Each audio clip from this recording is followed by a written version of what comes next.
We are back. We are back with fabric haul number dos.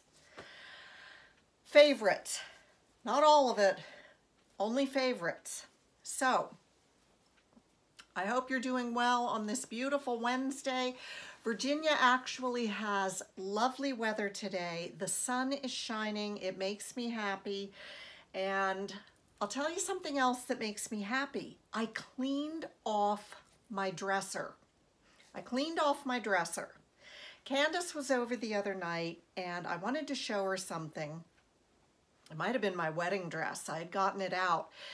And she looked at my dresser and I said, look at this. I mean, the dust on it was like this thick. And I had all this old makeup and old bottles of cologne and receipts from Christmas. And she's like, Mom, you can clean this up.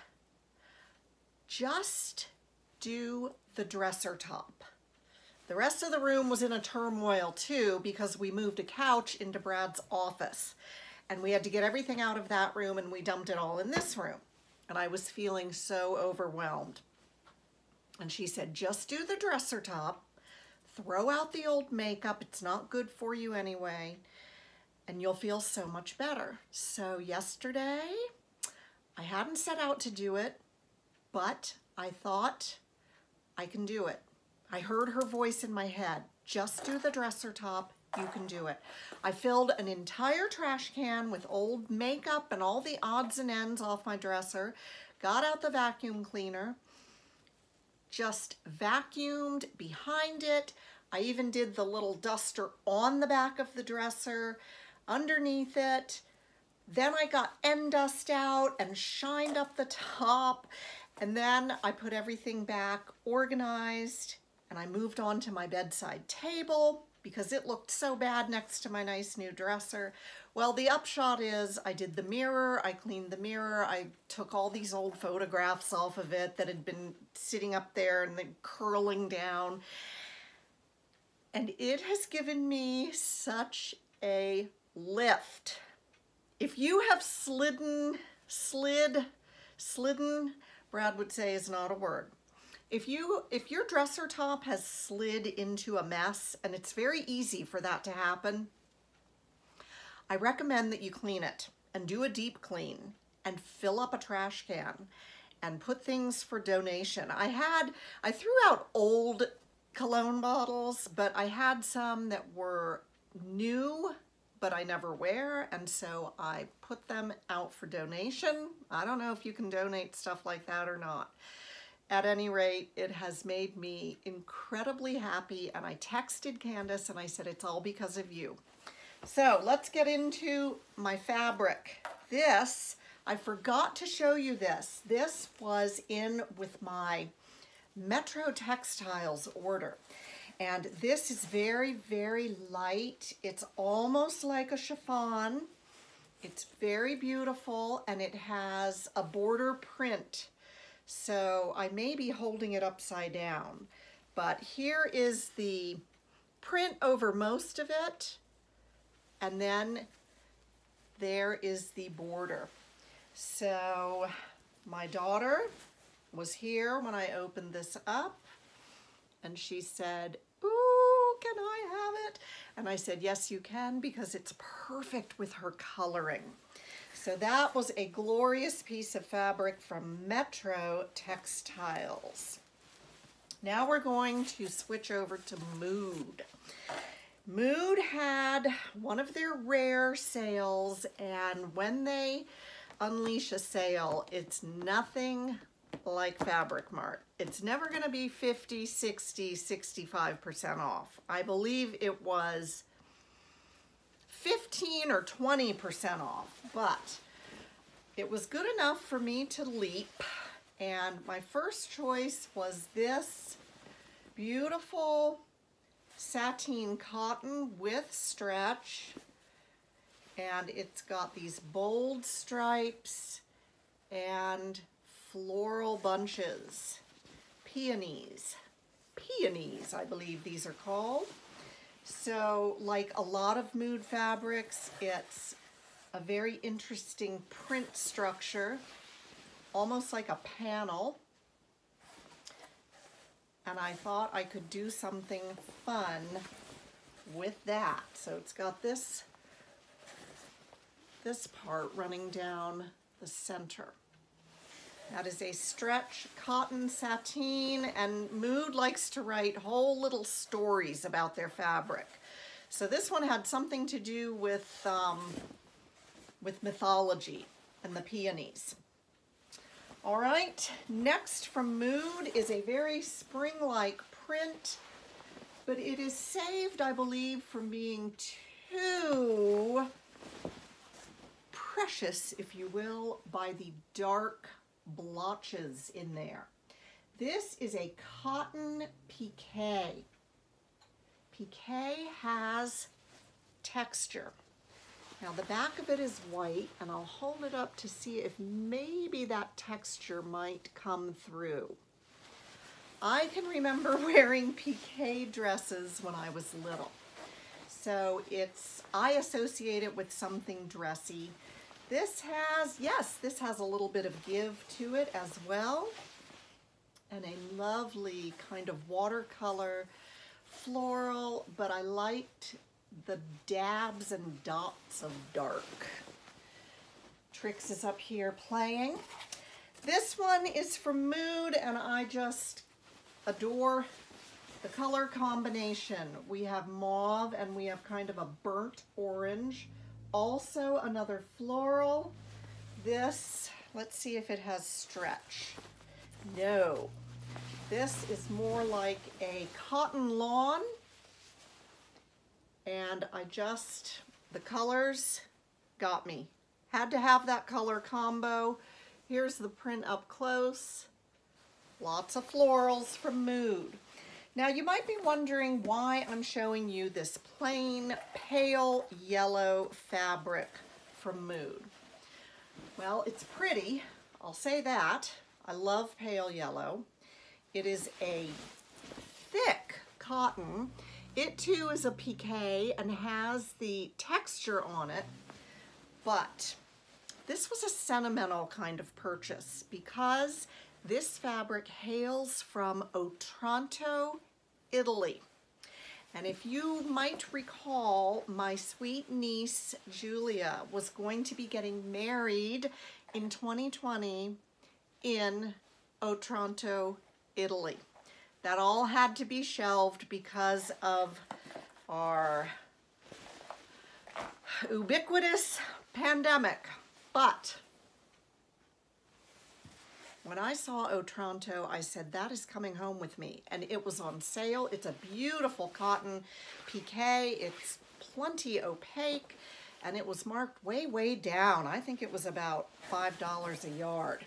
Unheard of for Mood. Now we're going to switch over to Fabric Mart. Oh my goodness.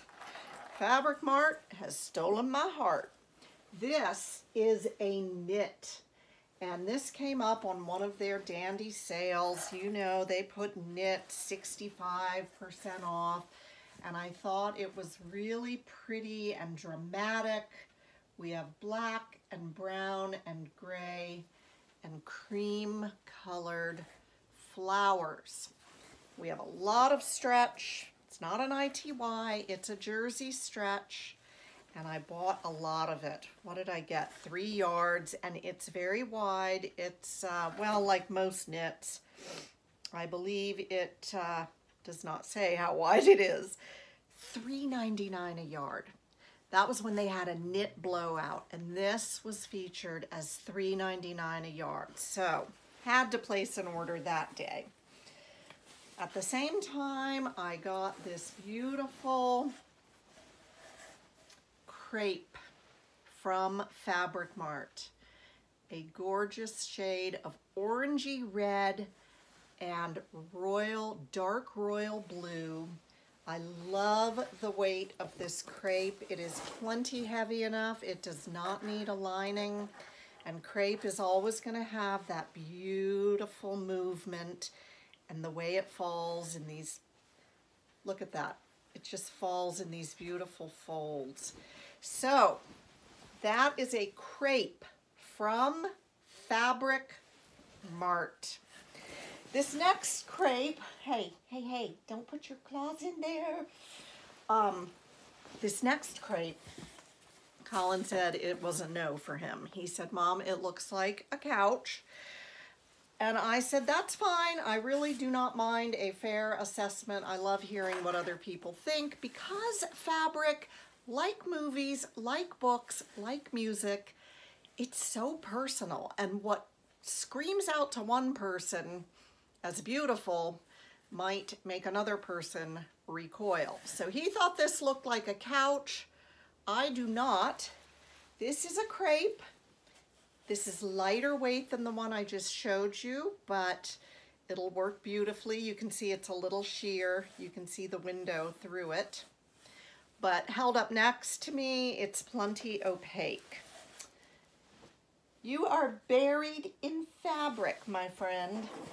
This I bought as a possible fabric for not the dress I'm going to wear to Candace's wedding, but I thought that it might be appropriate for an event surrounding the wedding. It has brown embroidery, and those are flowers embroidered on kind of a tie-dye charmeuse background.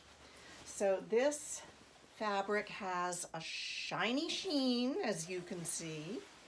If I turn it over, it's matte, but I wouldn't really use this side because it looks a little unfinished. So this is definitely the right side of it, and it has no stretch. I loved the spring-like colors and then the embroidery in brown. I have brown eyes, and people say, well, if you have brown eyes, you'll look good in brown. So I've kind of always followed that. This is another charmeuse. Ooh, this is really pretty to me. Again, it's telling me dressy event. Great big print, sort of like, what are those shapes called? It just went out of my head. Paisley.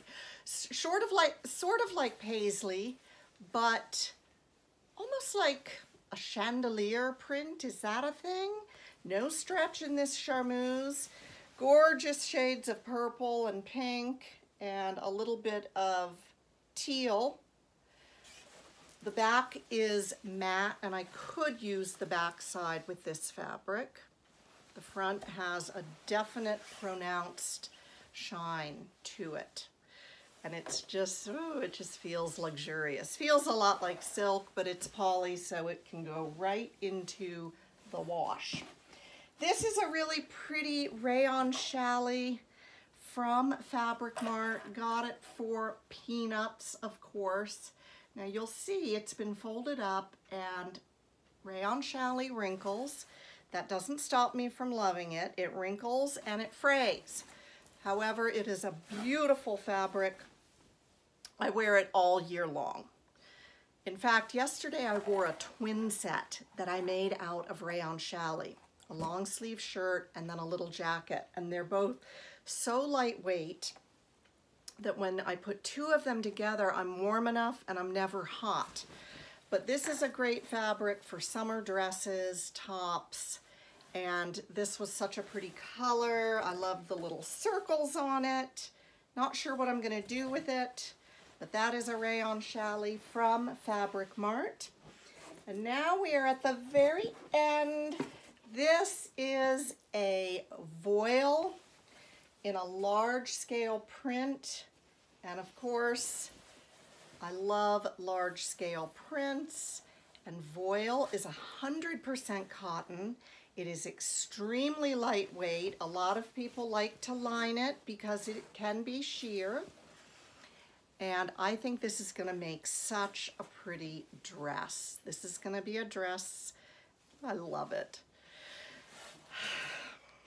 Now, the burning question is, do I have more fabric to show you? Of course I do. Of course I do. I should make this just a standard part of Viv Mom Sews. What new fabric did I buy now? Because it's always incoming. So I'll be back with more. Thank you for all of your sweet reactions and comments for my last makes video.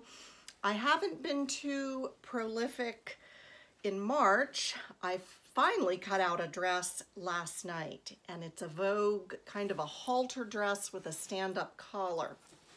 I'm making it out of a bright berry colored Katie. So I will have that to show you, but other than that, not a ton going on. Not a ton, because the weather's turning beautiful. I cleaned my dresser top, and today I baked, and I'm taking some food over to Candace and Mike, so I can't wait. I hope you guys are doing well. I probably already said that. Here's Trix. He is just happy as a king in his fabric. Happy as a king biting me. You know, he was rescued off of a highway. My son Graham, this was in 2010, my son Graham and his friend Dave were driving super fast. I said, don't tell me how fast. I know it was fast. In Dave's brand new Honda sports car. And they were just whizzing down the highway, and Graham was driving. He saw something ahead in the road and he thought it was debris. When they got up close to it, there was no way to stop. They went right over it, and it was a kitten. So he saw in the rear view that this little kitten was trying to make its way to the shoulder. So Graham and Dave exited the highway, went around the clover leaf, got back on, hoping and praying he would still be there, and he was. They pulled over to the shoulder, and Trix was so tiny, he was trying to get in a pipe. You know, there's a big retaining wall on the highway, and it had a pipe coming out of it, and he was trying to climb in there because he was so petrified, afraid. Graham reached in and got him. He called me. He said, Mom, I'm bringing something home. Don't leave. Well, they came in the door with this teensy tiny kitten. We took him to the vet. He weighed less than 1 pound, and he was out there on the highway. And Graham said that when he got him out of the pipe, he let go of him for a second, and an 18-wheeler went by, and just the force of that breeze was enough to blow little Trix off his feet. So it was an amazing rescue, and I can't stand to think of him out there on a highway at that tender age. He was, if he's less than a pound, my gosh. He tried to nurse from a little stuffed bear that we made, that we put in his bed for him. And he does have problems. He really does. He bites, he scratches, he doesn't understand. He kind of has 2 speeds. He's either manic or he's asleep. So we've had to work a lot with him, but there he is, rescued off the highway. So that's my Trix story. I'll let you go, and I'll be back soon. Take care, everybody. Bye.